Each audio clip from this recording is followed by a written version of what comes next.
Humiliation, voilà le mot du jour. Oh, 2-5 les gars, 2-5. Et heureusement que le petit Rilou Manzano, il met pas la deuxième jaune à Camavinga et à Vinicius. Heureusement pour eux qu'on se tape une rouge, sinon on les détruit. Je crois qu'aujourd'hui on met 10 buts s'il y a pas ça, 10 buts. Bref, aujourd'hui, grand match.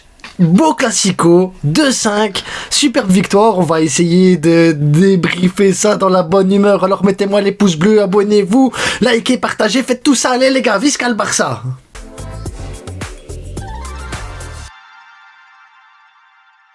Wow. 2-5 les gars. En plus on commence mal le but là, Mbappé. Tu commences le but avec Mbappé alors que t'as des occasions. Tu dis ça y est le match, merde, t'as des occasions franches, t'arrives pas à les mettre. Le manque de réussite devant le but. Et eux ils ont une action, c'est goal. Tu fais non purée, tu vas retomber dans tes travers. Heureusement ça s'est pas passé comme ça. Heureusement, et pourtant le début de match tu te dis mais c'est bon, t'es en place, t'as la bonne équipe, t'es bon. Mais tu marques pas. Et après, là, Lamine Yamal, le génie de Lamine Yamal. Le gars, il a 17 ans, il a 17 ans. Comment tu peux être un patron comme ça en attaque à 17 ans? Comment tu peux être aussi fort à 17 ans? C'est pas possible, les gars. Il y a une anomalie temporelle. Il est trop fort. Il y a eu trop de buts aussi. Rafinha à la tête, le centre de Koundé, Rafinha dans son élan, la tête, les gars, la tête. Imparable. Le penalty de Lewandowski, il y a faute sur Gavi, évidemment qu'il y a faute sur Gavi. L'autre est de son pied sur. Bref, Gilles était pas content de mettre le penalty, hein. C'est parce que vraiment la VAR, elle lui a bien montré. Regarde quand même là, ça va être chaud de pas le siffler celui-là. Gilles, tu sais, ouais, mais tu penses que non. Il a sifflé le penalty à contre-cœur, mais il l'a sifflé. Gilles il a fait ça. Incroyable. Wow, ça a fait quoi? Le 3-1, le 4-1, Baldé, les gars, Baldé. Je veux plus que Baldé il fasse autre chose que les matchs qu'il vient de faire aujourd'hui. Baldé aujourd'hui, c'est Baldé Prime, c'est Baldé de malade, c'est Baldé fusion, c'est Baldé en mode Super Saiyan, Baldé en contre-attaque, en vitesse, en dribble, en truc, en percussion, en appel de balle, en frappe. Baldé il était partout, le côté gauche, Baldé il était partout. Il est trop fort, Baldé. Pourquoi tu fais pas ça à tous les matchs? T'es trop fort quand tu te mets à jouer au football, en fait. Quand tu te mets à utiliser ton cerveau un petit peu et aller à fond, Baldé est trop fort, putain. Incroyable. Je vous jure, incroyable, Baldé. Et ensuite, on met c'est quoi? C'est 4-1, là. Puis, il y en a eu le cinquième but. J'arrive plus il y a eu trop de buts, les gars. Je suis désolé, il y a eu trop de buts. On reviendra après, je vais m'en souvenir du cinquième but. C'est Rafinha, doublé de Rafinha. Ouais, doublé de Rafinha, purée. Il y a eu trop de buts, les gars. Il y a eu trop de buts. Je sais pas à quoi sortir de plus parce que Koundé fait un match patron, Inigo Martinez se blesse, Aroro il rentre, Aroro fait un match patron aussi. C'est là que tu vois que surtout quand tu joues bloc bas comme on l'a fait dans les 30 dernières minutes, c'est là que tu vois qu'Aroro vraiment dans le rectangle il impose énormément et c'est important. Donc Aroro, bonne entrée aussi. Inigo qui faisait pas un mauvais match. Koubarsi, je dis Yamal, mais t'as un deuxième prodige là, Koubarsi. Les enfants, ils ont plus de respect pour personne, les gars. Les enfants, ils respectent plus leur père. Koubarsi est trop fort. Casado, il fait son match, là, il prend les ballons, il y va au charbon et tout, le physique. Casado, match patron.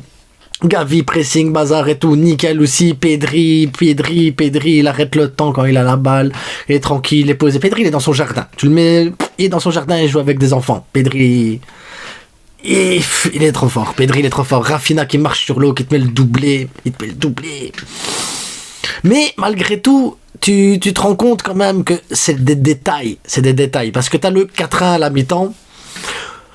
La deuxième mi-temps, t'as le centre de Vinicius. T'as la frappe de Rodrigo sur la transversale qui aurait pu mettre le 4-2. Et tu te rends compte que 2 minutes après, tu as le but de Rafinha pour le 5-1. Tu passes d'un possible 4-2 à un 5-1. Ensuite, tu passes à Mbappé qui peut aller marquer seul au but en en dribblant Chesney, il va pas marquer seul au but. Finalement, rouge pour Chesney et tu as le but de Rodrigo sur coup franc.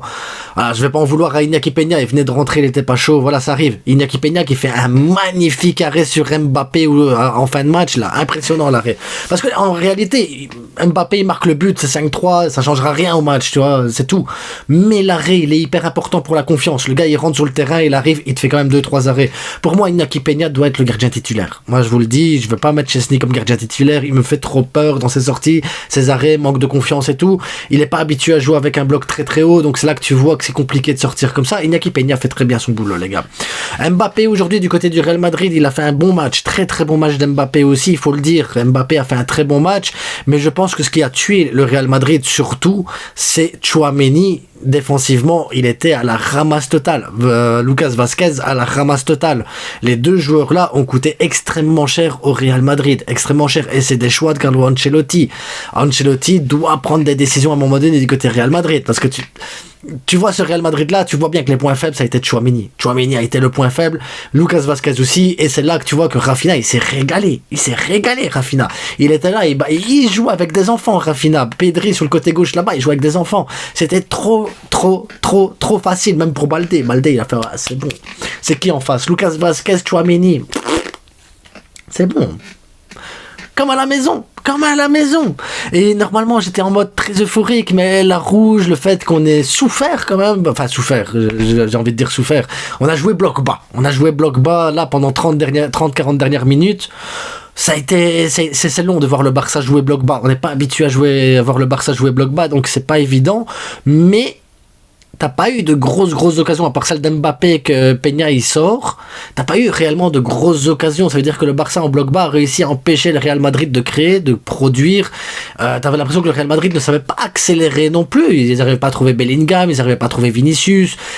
C'était compliqué de retrouver Rodrigo. Rodrigo, pour moi, est l'un des meilleurs attaquants du Real Madrid sur ce match-là parce qu'il a essayé des choses. Mais ça a été compliqué. Le milieu de terrain, Ceballos et tout ça, ça n'a pas apporté grand-chose non plus. Et donc, voilà.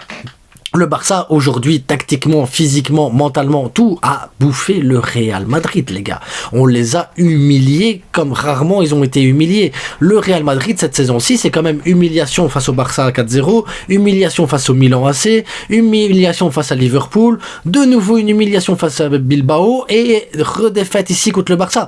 Le Real Madrid arrive à jouer et à avoir ses points et à avoir ces trucs-là, à survivre face aux petits, là où le Barça n'y arrive pas face aux petits, mais par contre, le Barça face aux gros, c'est des monstres. Le Barça face aux gros, c'est exceptionnel, les gars. On les éclate tous cette saison, tous contre les gros. On est 2-3 levels au-dessus en fait face aux gros. C'est une dinguerie. Comment on ne peut pas avoir ce niveau-là contre tout le monde à un moment donné? Et c'est frustrant parce que là, tu vas chercher ta super coupe, tu vas chercher ton 100e titre face au Real Madrid. Donc symboliquement, c'est beau, tu vois. Mais pourquoi tu proposes pas ça à tous les matchs, les Las Palmas, les Ganes? C'est frustrant. C'est frustrant parce que tu vois ça, tu te dis mais tu peux battre qui tu veux. Tu peux battre qui tu veux en fait. Tu peux éclater qui tu veux en Europe. Il n'y a pas de problème, tu as l'équipe. Mais tu dois performer sur la continuité, c'est frustrant. Bref, je suis content et frustré en même temps. Je sais pas si vous pouvez comprendre le concept. Content et frustré. J'ai les deux en même temps. En attendant, voilà, je suis quand même assez content parce que voilà, 5-2 c'est... Ça fait du bien, ça va lancer la saison, ça va mettre les joueurs en confiance parce que jouer une super coupe d'Espagne, loin de tes supporters, loin du pays et tout ça pour peut-être rien gagner du tout, donc de la fatigue, de l'accumulation et tout ça, ça peut jouer sur le mental et finalement tu ressors de cette super coupe d'Espagne après une fin d'année 2024 compliquée l'année 2024, une année blanche, on arrive en 2025, on est en tout début d'année 2025, tu commences ton année avec un titre, avec une humiliation donnée à ton plus grand rival, le Real Madrid. Tu ne peux que bien relancer ta saison directement avec les matchs qui vont arriver. Tu ne peux que enchaîner et en espérant qu'on va enchaîner correctement et qu'on va poursuivre là-dessus parce qu'il faut profiter de ça maintenant pour continuer à construire. Les joueurs comme Frenkie qui sont pas rentrés, Fati qui n'ont pas été sélectionnés, tout ça, doivent se battre pour aller chercher leur place. C'est ça qu'il faut se dire. Maintenant, mentalement, les gars, on va aller chercher tout ce qu'il y a à aller chercher et on va se battre pour tout ce qu'il y a à se battre parce qu'on a le potentiel, on a l'équipe, on est fort, On est la meilleure équipe du monde. On est le Barça. Donc, Visca le Barça, abonnez-vous, likez, partagez. Je vais pas vous traîner 3 heures. On va faire une FAQ, je répondrai à vos questions. Comme ça, vous avez le temps de voir les autres youtubeurs et tout ça, et vous amuser à regarder tous les débriefs de gens heureux. Mais, Visca le Barça et... Visca le Barça.